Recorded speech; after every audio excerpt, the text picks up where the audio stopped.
Hello, everyone, and welcome to this afternoon's Forex session, or at least it's afternoon here in the UK for us, but I know some of you will be joining us from North America and other parts of the world, but wherever you are, you're really very, very welcome. And it's lovely to have you with us, and the sun's shining outside. Amazing, absolutely amazing.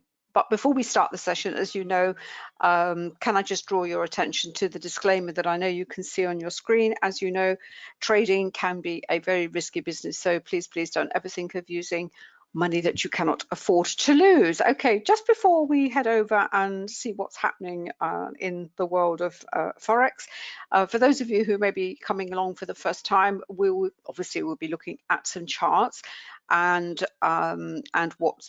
also what the fundamental news is. I think there's been some reasonable amount of news so far. Being a Wednesday, the main news is going to be, I think, the oil inventories later on, which will impact the petro currencies, including the Canadian dollar. But for those of you, as I said, who haven't come before, when we look at the charts, that's myself and my husband David, we look at the charts through the perspective of what we call volume price analysis, and that is looking at the price action, the relationship between the price action and the volume, not only to give us an analysis of what the price is doing at the moment, but much more importantly, what is it likely to do next, which is obviously what we all want to know.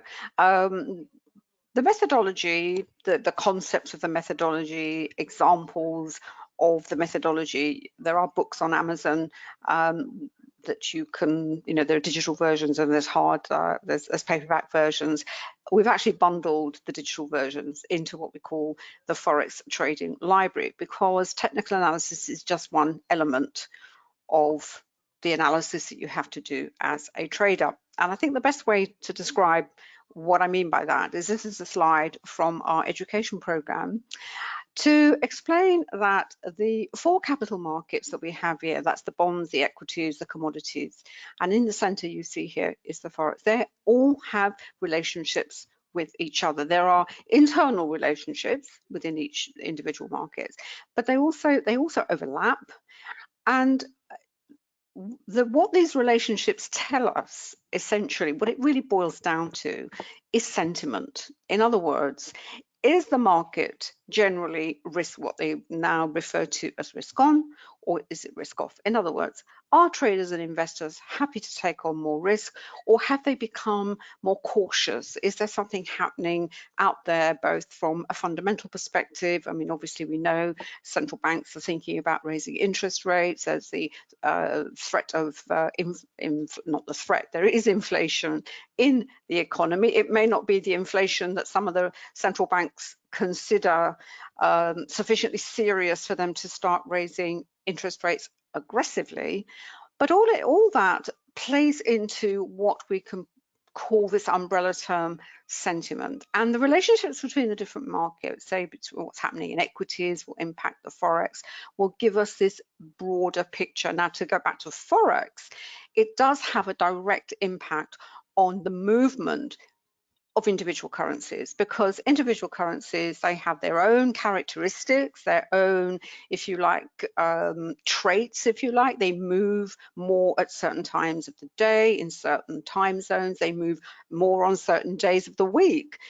They will be impacted by local fundamental news, but they also reflect what we can broadly call this sentiment. So in other words, they will be archetypes, if you like, for positive sentiment, and when there isn't positive sentiment, other currencies will step up and they will reflect, if you like, a weakening of risk appetite. And as I said, it all happens in the Forex market. In the Forex, we really can't stress this enough. David always says it, and and we both 100% agree with this, that this is the money market. This is where there is this huge market of exchange. It is of course, there is a practical element to the Forex market, in as much as you have huge transactions. You have obviously exchange rates exist for a purpose, for the benefit of large corporations. You know, vast sums of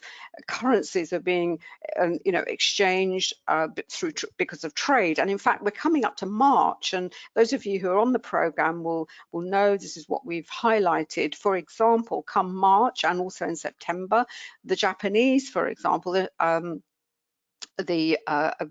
accumulate huge amounts of foreign currency because they have this quirk that when they invoice for their goods and services, they invoice in the local currency. So therefore, if you are buying something from Japan in the UK, you pay them British pounds, and they, you know, they end up with barrel loads of British pounds. Now and because of the way their accounting work, come March and September, they then move into the market and pretty much start this exchange, and that can have an impact on the currency, which as a currency of itself also has the traits of it is what's called a risk currency. It will be sold when the market is feeling positive, but it will also be bought as a safe haven currency when the market is you know, isn't feeling so happy, and it's not willing to take on more risk. So you have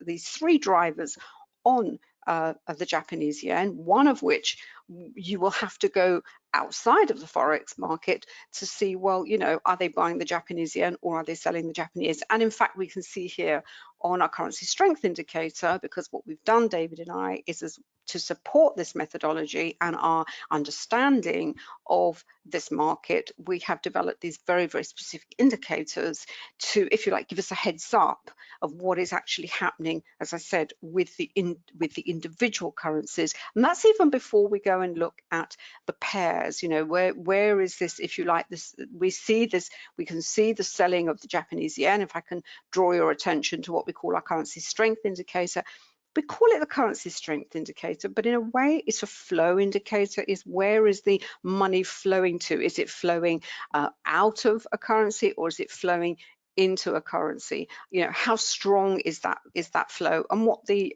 currency, the CSI does, is these lines that we see here, if you have a nice sort of sharp angle, as we have had here on the Aussie dollar, we know that, you know, it's fairly sort of strong buying. If you've got a line, I don't know, let's have a look here at the British pound, it goes up a bit, then it goes down again.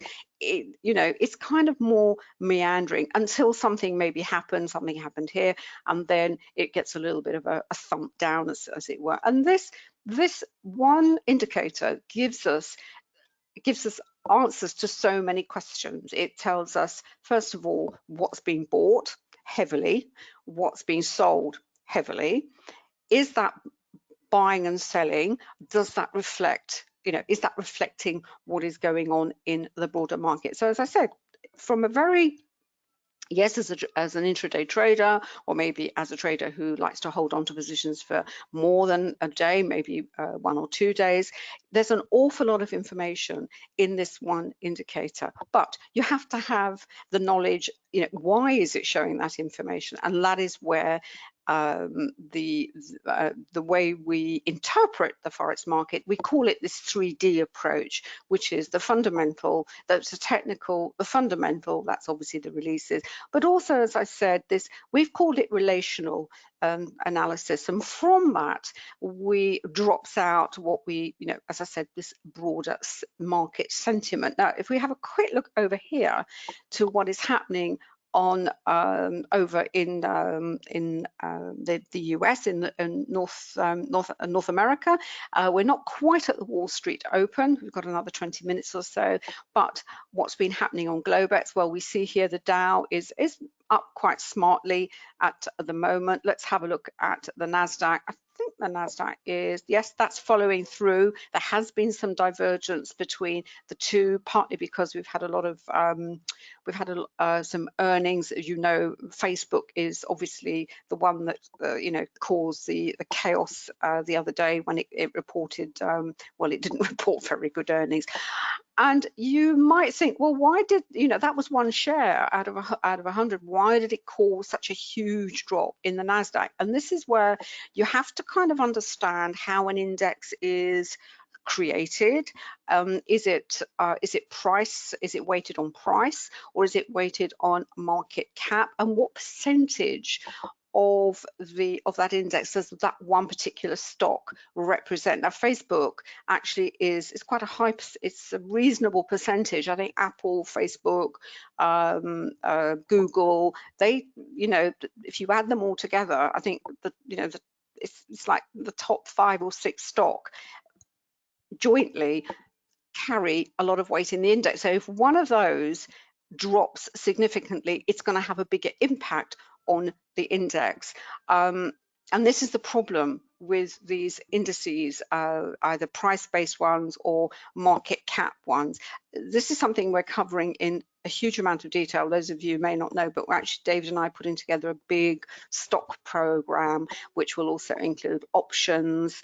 I mean, it's, we thought the Forex program was fairly chunky and complete, but this is a labor of love, and we're delighted to be doing it because we are pulling together all of this information to, as I said, to give to traders and investors, actually, the information that we think we know they need to know to really understand what is going on in the markets. And just to finish off on indices, the index we also look at for sentiment is the Russell. Now, the Russell is one where it's the small caps, and this is a very interesting index because the companies in here are giving an equal weight, and there are sectors within this index, and they're given equal weight as well. And what's interesting is this index was in a massive consolidation for a long time and not really tracking what the NASDAQ and the S&P and the Dow was doing. And one reason for that is that the S&P, the Dow and the NASDAQ were being pulled up by a very small number of stocks. It was really a bit of a distortion, and the reason for that is the way the indices are constructed. Whereas if you get an index that is equal all the way and it's going nowhere, what is that actually telling you? Seriously, what is going on underneath, beneath all the froth and noise of the market? You have a lot of noise, but what is the actual signal? And what we believe is what the Russell was saying is, while the NQ was making, the NASDAQ was making new highs, the Dow was making new highs, but if you actually looked under the hood, no, that a few stocks were pulling everything up. And this is the problem then, when one of those stocks craters, everything, the wheels come off, as it were. Right, to get back to the what's been happening this morning. In our second session, we're going to look in more detail on what we call strength and weakness and how you interpret that, and you can use that in multiple timeframes using indicators that we have put together. But just to give you an example from this morning, in fact, the pair that moving on, so before I go back to that, what's been happening this morning, we looked over there, lots of, Dow's up strongly, the NASDAQ is up, and it's no surprise to see the Kiwi dollar and the Aussie dollar going up. What's interesting though is the Canadian is going in the opposite direction. Usually these three dollars do move in tandem, so there's a bit of a divergence there. We've got a sale of the yen, and also the dollar has been selling off, which is what you would expect. The dollar's been doing all sorts of weird things lately, but I don't want to go down that route at the moment. But what I want to show you at the moment, we have this really nice, strong divergence at the moment. It was a very different picture this morning, and the best way I can do this is really to take screenshots at the time, because me telling you without you seeing this, at the time, is pretty meaningless. So this was taken just not quite mid-morning, and this morning as we can see here, yeah, you can see the kiwi was, was kind of moving, but it really wasn't moving with at any great pace. The Aussie had been moving. It was, yeah, it was moving higher, but look, so was at the time, so was the Japanese yen. I think the markets were, they were so as it were. But the one that really caught my eye this morning was the euro, and we can see here the euro was really selling off quite heavily.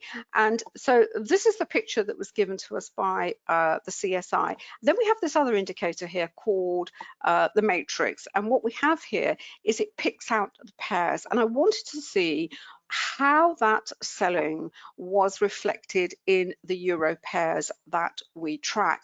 And the values that are thrown up by the matrix, as we can see here, it's nothing special. This is the hourly chart. These are quite low values. So yeah, there was a move this morning, but it was all a bit desultory, and and sometimes you just have to accept that even in a busy session such as the London and European session, things are going to be quiet, and you just have to be patient and think, okay, well, nothing much is happening. Let's see what happens as New York comes on, which is about 1 o'clock. That's the Forex. And then obviously we have the Wall Street Open, and you've got all three markets, open at the same time.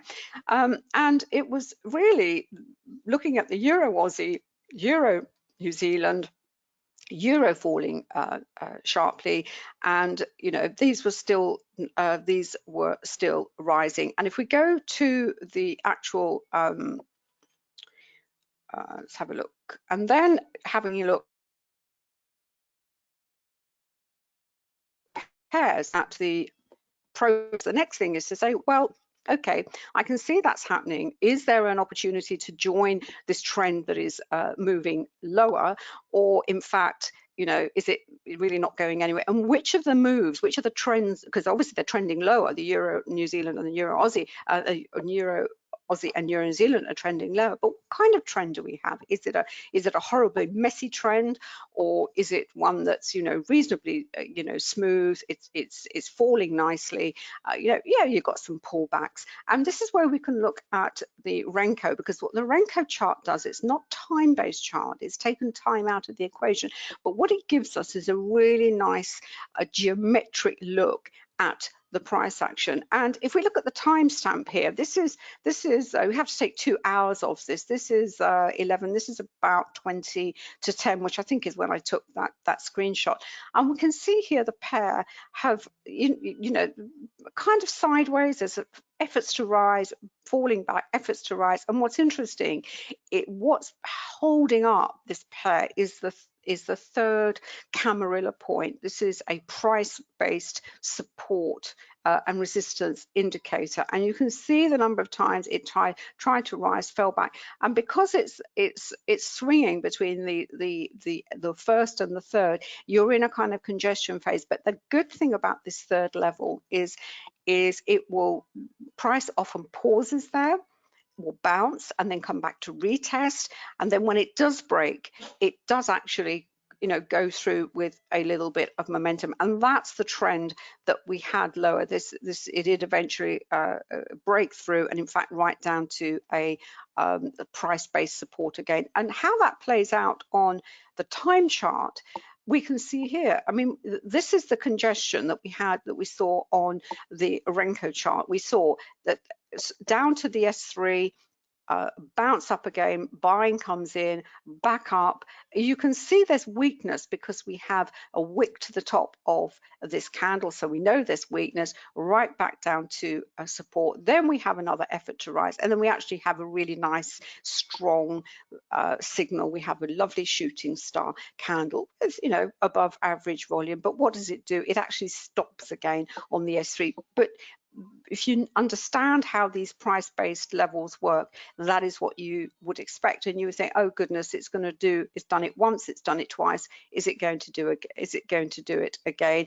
But then we look at the volume underneath this up candle here, which is there's nothing special about it, you know. It's so you think, okay, you really have to now wait for a break of this S3 and down it goes. But look at the way the trend is represented using a time chart. You have, obviously you have the pullbacks, but the reason for using the Renko is it smooths it out. Yes, you have these little pullbacks.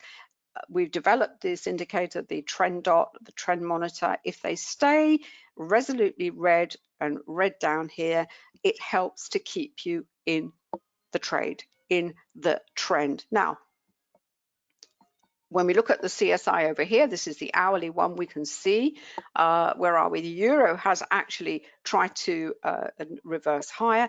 Is the New Zealand ready to roll over, or are we going to get a continuation of what we now call this? If we take this to be our primary trend, this is the beginning of is it secondary? Is it just a secondary, or is it going to be a full bone reversal, or is it going to carry on lower? Well, with New York coming on, I think we will probably have to wait and see. And the New Zealand is also going to be impacted on, as I said, this sentiment, what is happening in the broader market. But what also happens is, whilst you can see a reversal, after a move in one time zone, as we've seen in the Euro New Zealand, sometimes the reversal in the New Zealand will happen in another pair. You could be waiting for a reversal in this particular pair. You see the New Zealand falling, but actually, maybe it's going to be in the New Zealand dollar. We don't know. You have to wait and see. And it possibly is more likely in the New Zealand dollar. Part of the reason is because the euro is kind of moving sideways. And just to have a look at my other picture that I took, which is that one as well. Yes, and this is what I wanted to highlight with the New Zealand. It's just a great example of flows, which is universal, and it's, as you can see here, it was actually the New Zealand yen was the strongest. Not great values, I have to say. It did pick up, particularly the New Zealand dollar. What I would like to say is these values down here, what's interesting about these is this is against the Aussie, the pound and the euro, not such a strong move, because if you look at what is happening with the actual lines themselves, yes, there was buying of the New Zealand, but so there was buying also of the pound and the euro. So you had an asymmetrical move. And what that tells you is, yes, there is a potentially a trade there to be had, but there's a much better trade where you have really, really strong divergence between the currencies. Right, I'm just going to pass over to David, if that's okay with you. Is that all right, David? Yeah, let me have a look. I've just finished the euro, and let's have a quick look at the euro Aussie just to see what the trend was like. And I know it was quite messy. Let's have a look. Yes, you can see the difference in the trend.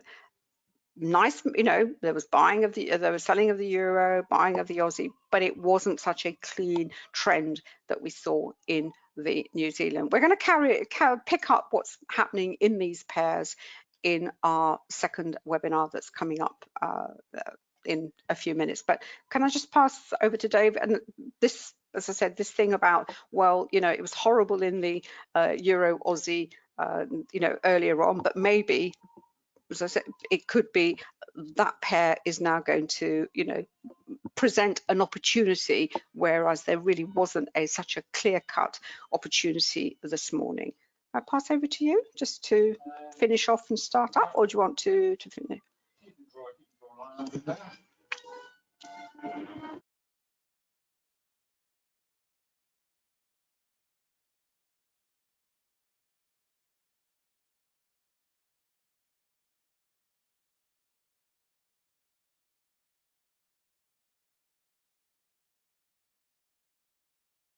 Hi everybody, good to have you here. Hope you can hear me okay. Excellent, great stuff. Sorry, I was just mid chart. Anna caught me there. Where was I going? Can't remember where I was going now. Oh yes, that's right. I was going up here. Where are we? There we go. This is on the multiple currency strength indicators, but what's catching my eye at the moment is we've got 4 minutes to go to the US Open. And whilst we've seen a lot of yen selling this morning, which has delivered some nice trades, we've also got, as you can see here, the magenta line is starting to rise, and it's rising on, already risen on one. If I pull that, there we go. So it started about 20 minutes ago, quite a strong rally there on one. Got it on 3, got it on 5, and it's also moving up on the 10-minute, which is quite interesting. And if I go over to, let's go back onto the charts. There we are. I've got the New Zealand yen here.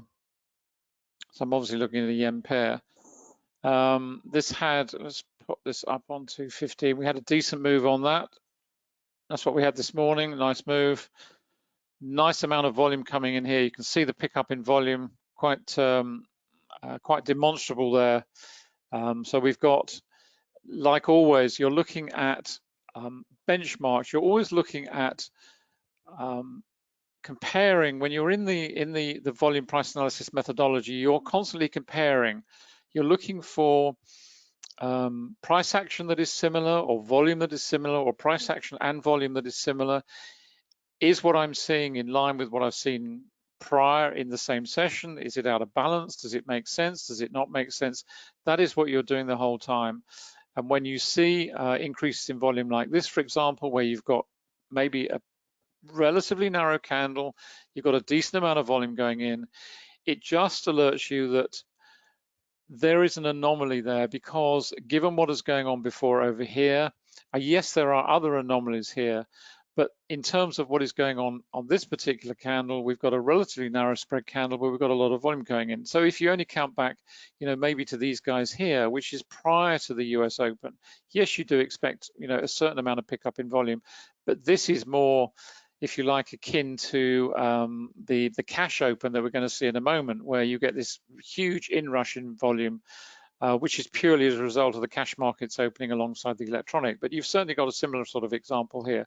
And it just gives you a heads up to not necessarily to think, well, this market's going to roll over and reverse, but just to give you a sense that this market has weakened a little bit. There is decent selling coming in on this candle because the market is trying to sell into weakness. So the market is basically, there's effort going in here, but the market is not going anywhere. That price action should be up here somewhere. It isn't, it's down here. So it's just giving you a sense that this market is perhaps weakening. We've had a decent rally all morning. Traders are taking their profits. And also you will see this a lot with session crossovers. It doesn't always happen this way, but when you get a session crossover, we're all familiar with the London session crossover and what is going on there, the cross flows between Far East Asia and into Europe and then into London. But you also see this effect in the US market. And I'm not going to say this happens every time, but inevitably you do see, at the very least, some sort of slowdown as we go into the US markets. And quite often you see a full-blown reversal. It just happens that way. So just be aware of the session crossovers at 1 o'clock as well. Certainly 1 o'clock our time anyway, UK time. The other one I've got an eye on, obviously in the context of the yen matrix and arrays. If I go up onto the currency arrays here, got it isolated out on the yen pairs in the middle here on 5. I haven't isolated out here, but I can do the same. And what we're starting to see, just the sort of initial signs, possibly, these guys are starting to swing down to this lower level, this lower quartile, if you like. And what you're looking for is, in the sense, if you're looking for yen being bought strongly, what you want to see is all these start to slip down the ranking ladder, these to come off the highs and start moving down, and the same here. At the moment, they are still holding up there. And the reason they're holding up there is something we'll cover in the next video in more detail, but it is to do with the look back period. The currency array looks back over a much longer time horizon. If I was to look at this on the matrix, which I won't do now, we'll do it in the next session, you will see the difference. Because when I was looking at this 5, 10, 15 minutes ago, these guys were a little bit above the midpoint here. Now they're starting to drop a little bit. They're starting to fall away a little bit. And it'll be interesting to see what happens at the open in terms of the US indices. Have a quick look, see what they're doing. At the moment, they're all up. There we go.